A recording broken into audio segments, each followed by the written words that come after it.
نحمده ونصلي على رسوله الكريم أما بعد فأعوذ بالله من الشيطان الرجيم بسم الله الرحمن الرحيم ادع إلى سبيل ربك بالحكمة والموعظة الحسنة وجادلهم بالتي هي أحسن صدق الله العظيم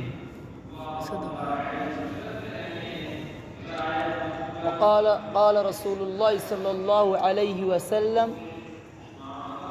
حسن الخلق من حسن العبادة صدق الله العظيم وصدق رسوله النبي الكريم.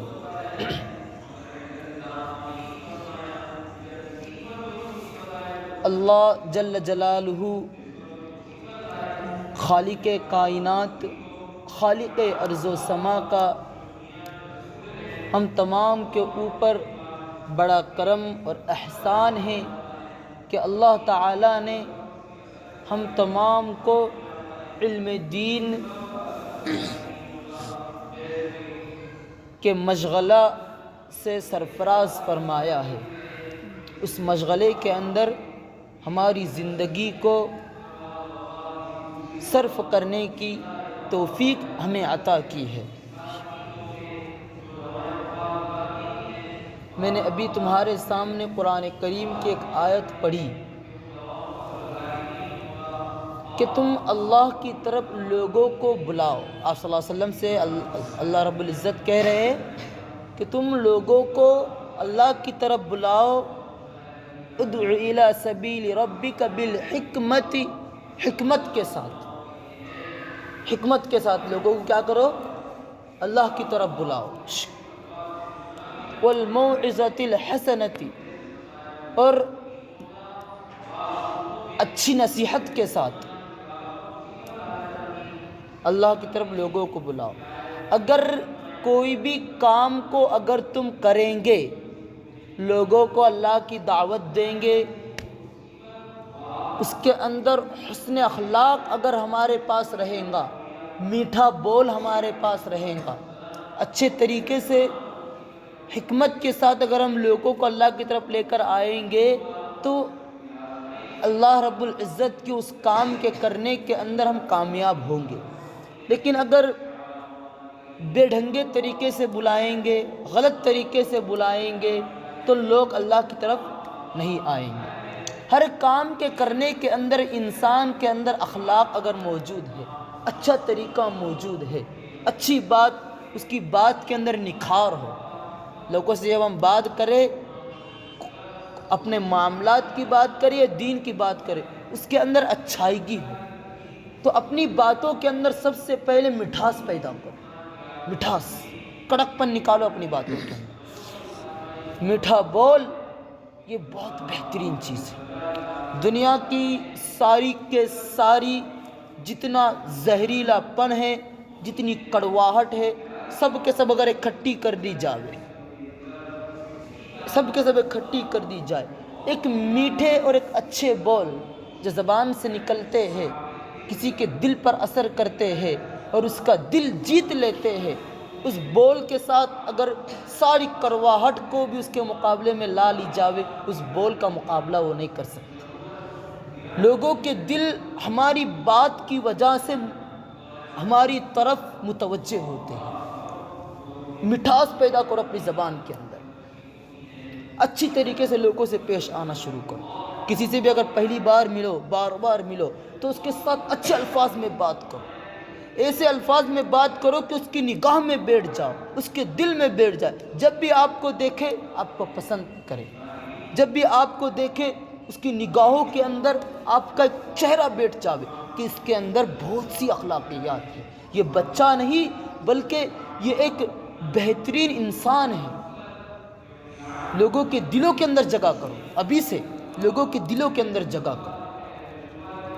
ہماری بھی ایک شان ہونی چاہیے، ہمارے بات کے اندر ایک اثر، ہمارے کاموں کے اندر ایک اثر، ہماری زندگی کے اندر ایک اثر.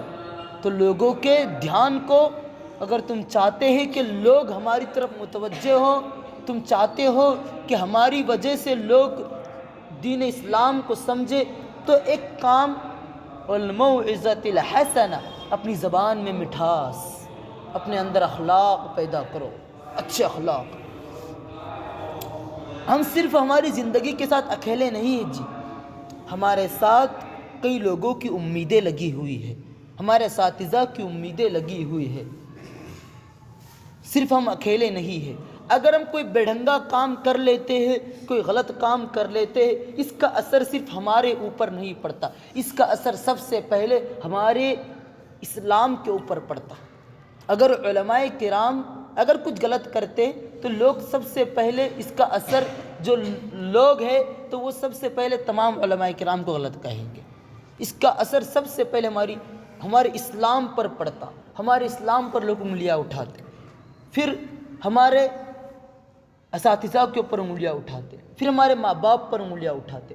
تو ہماری زندگی میں اگر کوئی غلط کام کرے، اس کی وجہ سے صرف ہماری ذات پر لوگ انگلی نہیں اٹھاتے، بلکہ ہمارے پیچھے جن لوگوں نے محنتیں کی ہوئی ہیں ان کے اوپر بھی لوگ انگلیاں اٹھاتے۔ اس لیے اپنی ذات کو سنبھالنا سیکھو، ابھی سے اپنی سوچ کو ایسی بناؤ کہ میری وجہ سے میرے اساتذہوں پر کبھی انگلی نہ اٹھے، میری وجہ سے میرے ماں باپ پر کوئی انگلی نہ اٹھائے، میری وجہ سے اسلام پر کوئی انگلی نہ اٹھائے۔ ایسے ہیبٹس بناؤ اپنے،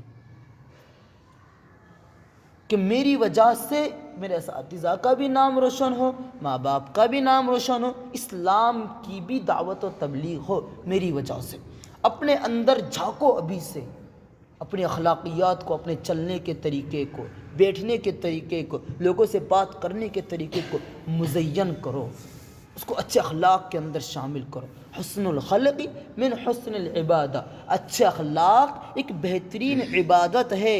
صرف عبادت نمازیں پڑھنا نہیں ہے بچوں، صرف عبادت نیکی کے کام کرنا عبادت نہیں ہے، صرف سنتیں یا صرف قرآن کریم پڑھ لینا عبادت نہیں ہے۔ عبادت کے اندر یہ بھی شامل ہے کہ ہم لوگوں کے ساتھ محبت سے پیش آتے ہو، ہم اپنے دوستوں کے ساتھ محبت سے پیش آتے ہو، ہم اپنے دوستوں کے برے اوقات کے اندر ان کے کام آتے ہو، یہ بھی ایک محبت ہے۔ تو اپنے اندر حسن اخلاق لاؤ، اپنے اندر حسن اخلاق لاؤ، اپنے اندر حسن اخلاق لاؤ، اپنے اندر اچھے اخلاق لاؤ، کہ ہم لوگوں کے اندر اچھے اخلاق کے ساتھ رہیں گے، با ادب رہیں گے۔ با ادب محروم است از فضل رب، جو بے ادب محروم دست از فضل رب، اسی طرح ہے نا کہ بے ادب جو رہتا ہے وہ رب کے فضل سے بھی محروم ہو جاتا، دنیا والوں کا جو اس کی طرف دنیا کے اندر عزت سے بھی محروم ہو جاتا، اور وہ اپنے آپ کو ہی عزت دیتا رہتا۔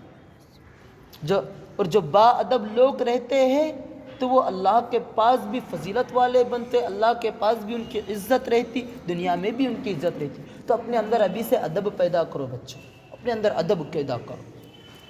آج تم کو میری نصیحت صرف یہی ہے کہ اخلاق اپنے اندر لاؤ، ادب اپنے اندر لاؤ، اپنی زبان میں مٹھاس پیدا کرو، اپنی زبان سے کڑوے الفاظ کو دور کر دو بالکل۔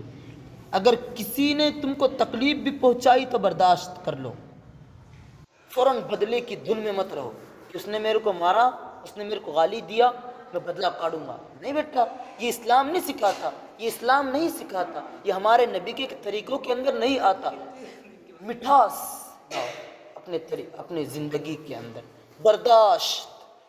اگر تم چاہتے ہو کہ ہمارے گھر کے اندر سکون کی فضا قائم ہو، ہماری کلاس میں سکون کی فضا قائم ہو، ایک دوسرے کی زبان سے نکلے ہوئے وہ غلط الفاظ جو ہمارے دل پر اثر دیتے ان کو برداشت کرو، برداشت لاؤ اپنے اندر، تکلیفوں کو برداشت کرنا سیکھو۔ جب تک تم برداشت نہیں لائیں گے اس وقت تک دنیا والے تمہاری نہیں سنیں گے۔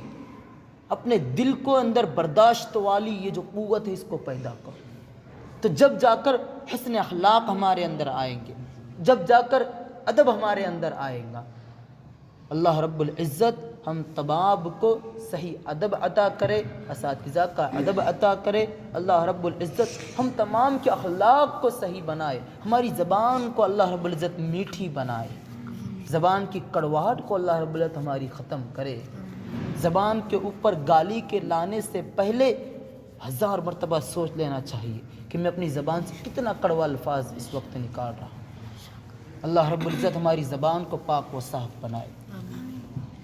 سبحان ربک رب العزت عما یصفون وسلام علی المرسلین والحمد للہ رب العالمین.